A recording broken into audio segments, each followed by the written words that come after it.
everyone, welcome to day 3 of Mrs. Lamfrin's reading group. We're going to be continuing reading on in The One and Only Ivan. Today we'll be reading page 46 to page 66. Remember, this is self-paced, but if you'd like to listen to me read, you may. Please make sure that you're going through the Quizlet vocabulary before you read this, because it's vocabulary that we haven't gone over yet, and all the definitions are on there. Remember, you can play any of the games on there, whether it's Spell It, Match It, Note Cards, all those options are free. Okay, so here we go. Let's begin on page 46. Let's begin by going over vocabulary words. Here we go. We have cunning, wistful, linger, make amends, coax, entwined,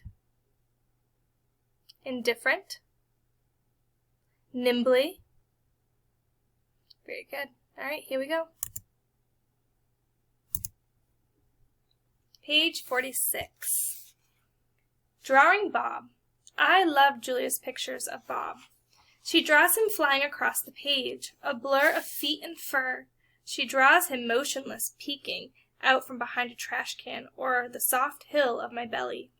Sometimes in her drawings Julia gives Bob's wings or a lion's mane. Once she gave him a tortoise shell. But the best thing she ever gave him wasn't a drawing. Julia gave Bob his name. For a long time no one knew what to call Bob. Now and then a mall worker would try to approach him with a tidbit. "Here, doggy, doggy," they'd call, holding out a French fry. "Come on, Pooch," they'd say. "How about a little piece of sandwich?" But he would always vanish into the shadows before anyone could get too close. One afternoon Julia decided to draw the little dog curled up in the corner of my domain. First she watched him for a long time, chewing on her thumbnail. I could tell she was looking at him the way an artist looks at the world when she's trying to understand it. Finally she grabbed her pencil and set to work. When she was finished, she held up the page. There he was, the tiny, big-eared dog. He was smart and cunning, but his gaze was wistful. Under the picture were 3 bold, confident marks, circled in black. I was pretty certain it was a word, even though I couldn't read. Julia's father peered over her shoulder. "That's him exactly," he said, nodding and pointing to the circled marks. "I didn't realize his name was Bob," he said. "Me either," Julia said. She smiled. "I had to draw him first." Bob and Julia.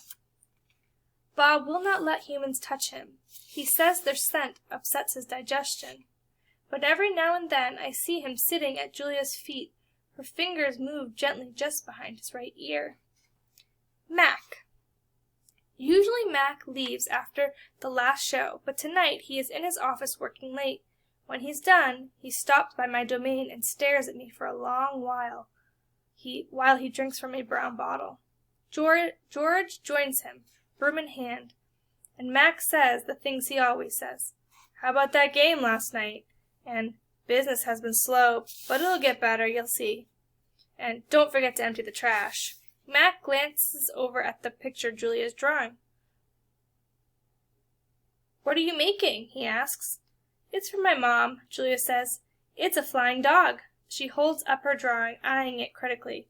"She likes airplanes and dogs." Mac murmurs, sounding unconvinced. He looks at George. "How's the wife doing, anyway?" "About the same," George says.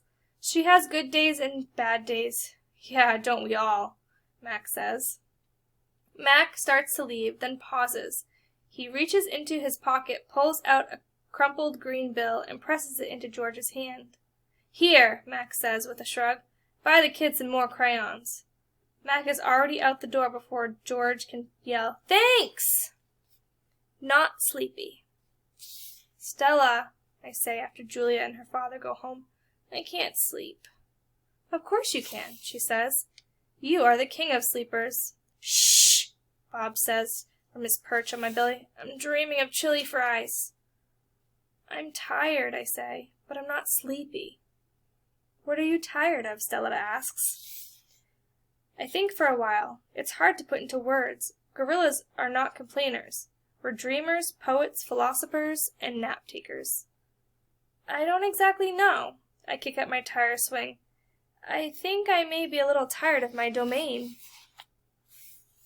That's because it's a cage, Bob tells me.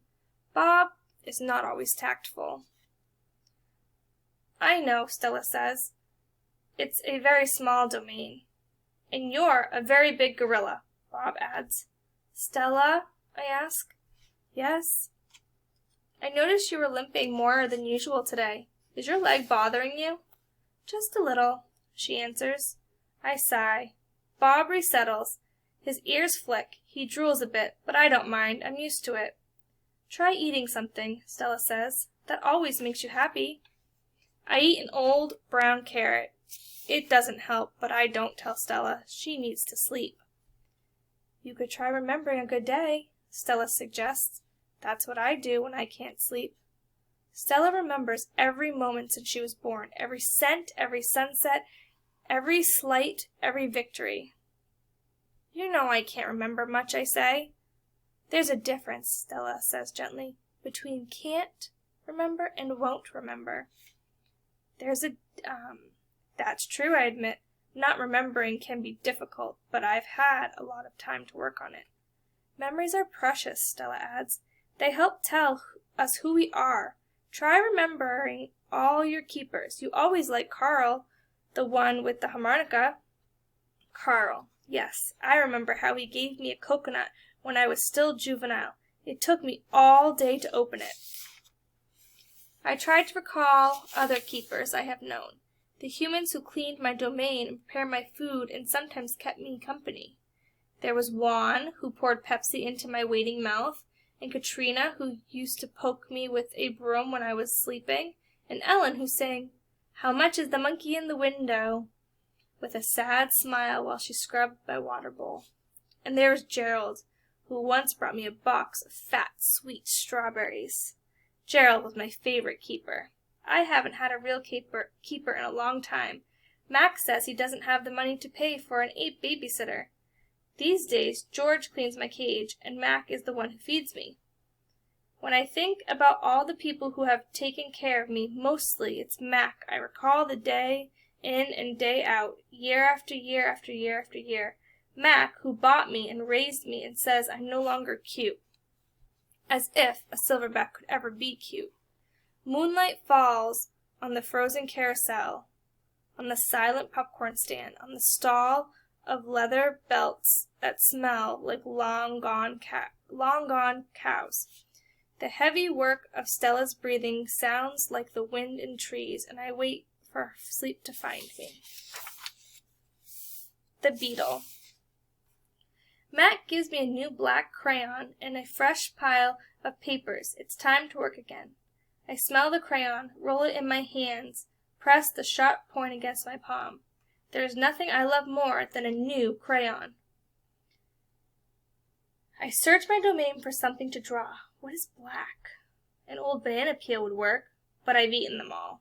Knot tag is brown, my pool is blue, the yogurt raisin I'm saving for this afternoon is white, at least on the outside.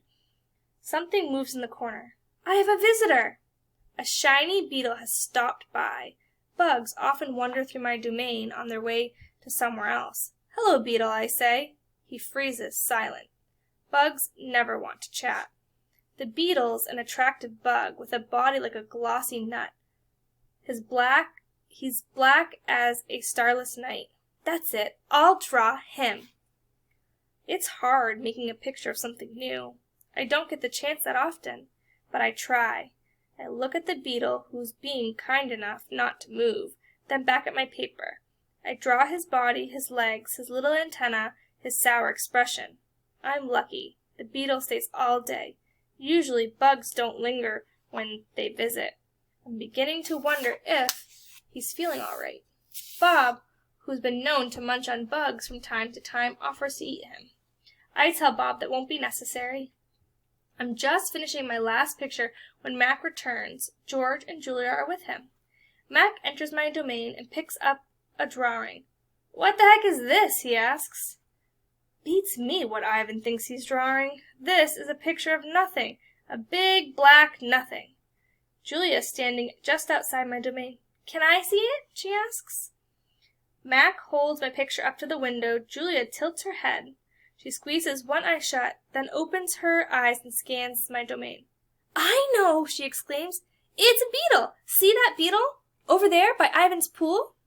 Man, I just sprayed this place for bugs. Mac walks over to the beetle and lifts his foot. Before Mac can stomp, the beetle skitters away, disappearing through the crack in the wall. Mac turns back to my drawing. So, you figure this is a beetle, huh? If you say so, kid. Oh, that's a beetle for sure, Julia says, smiling at me. I know a beetle when I see one. It's nice, I think, having a fellow artist around. Change. Stella is the first one to notice the change, but soon we all feel it. A new animal is coming to the Big Top Mall. How do we know this? Because we listen, we watch, and most of all, we sniff the air. Humans always smell odd when change is in the air, like rotten meat with a hint of papaya. Guessing. Bob fears our new neighbor will be a giant cat with slitted eyes and a coiled tail. But Stella says a truck will arrive this afternoon carrying a baby elephant. How do you know? I ask. I sample the air, but all I smell is caramel corn. I love caramel corn. I can hear her, Stella says. She's crying for her mother. I listen. I hear the cars charging past. I hear the snore of the sun bears in their wire domain. But I don't hear any elephants. You're just hoping, I say. Stella closes her eyes. No, she says softly. Not hoping. Not at all. Jambo. My TV is off, so while we wait for the new neighbor, I ask Stella to tell us a story. Stella rubs her right foot against the wall. Her foot is swollen again, an angry, deep red. An ugly, deep red. If you're not feeling well, Stella, I say, you could take a nap and tell us a story later. I'm fine, she says, and she carefully shifts her weight. Tell us the story of Jambo, I say. It's a favorite of mine, but I don't think Bob has ever heard it. Because she remembers everything, Stella knows many stories. I like colorful tales with black beginnings and stormy middles and cloudless blue sky endings. But any story will do. I'm not in a position to be picky. Once upon a time, Stella begins, there was a human boy. He was visiting a gorilla family at a place called a zoo. What's a zoo? Bob asks. He's a street-smart dog, but there's much he hasn't seen. A good zoo, Stella says, is a large domain, a wild cage, a safe place to be. It has room to roam and humans who don't hurt. She pauses, considering her words. A good zoo is how humans make amends. Stella moves a bit, groaning softly. The boy stood on a wall, she continues, watching, pointing, but lost his balance and fell into the wild cage. Humans are clumsy, I interrupt. If only they would knuckle walk, they wouldn't topple over so often. Stella nods. A good point, Ivan. In any case, the boy lay in a motionless heap while the humans gasped and cried. The silverback, whose name was Jambo, examined the boy, as was his duty while his troops watched from a safe distance. Jambo stroked the child gently. He smelled the boy's pain, and then he stood watch.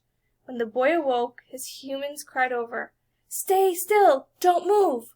Because they were certain, humans are always certain about things, that Jambo would crush the boy's life from him. The boy moaned. The crowd waited, hushed, expecting the worst. Jambo led his troops away. Men came down on ropes and whisked the child to the waiting arms. Was the boy all right? Bob asked. He wasn't hurt, Stella says, although I wouldn't be surprised if his parents hugged him many times that night in between their scoldings. Bob, who has been chewing his tail, pauses, tilting his head. Is that a true story? I always tell the truth, Stella replies, although I sometimes confuse the facts. That's where we're going to stop for today. I hope you enjoyed and we'll continue reading again tomorrow. Go ahead and take your comprehension quiz and make sure you're doing that Quizlet. All right, I miss you all. Stay safe. Bye-bye.